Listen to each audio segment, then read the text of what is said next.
Arestado ang dalawang Chinese nationals sa ikinasang operasyon ng mga otoridad sa Taguig City matapos maaktuhang nagsasagawa ng mga medikal na procedure ng walang kaukulang lisensya. Narito ang report ni Paul Montibon.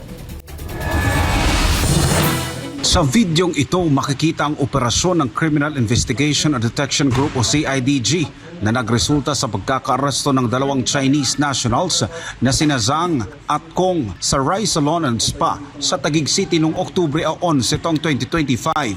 Ayon sa CIDG, naaktuhan ang mga sospek habang nagsasagawa ng facial injection at iba pang medical na treatment sa mga kliyente. Walang kaukulang lisensya, permit o rehistro ang medical procedures nito sa Pilipinas.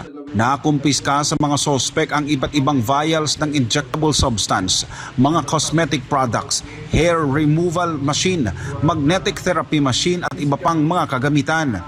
Ayon kay Police Major General Robert Morico II, ang acting director ng CIDG, isaan niyang malaking banta sa kalusugan ng publiko ang pagsasagawa ng illegal na medical procedures.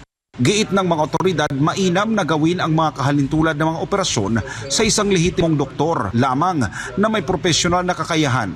Kakasuhan ng dalawang sospek ng paglabag sa Republic Act 2382 o the Medical Act of 1959. Patuloy namang magsasagawa ng operasyon ng CIDG upang mapigilan ang iba pang individual na sangkot sa kahalintulad na illegal na aktibidad.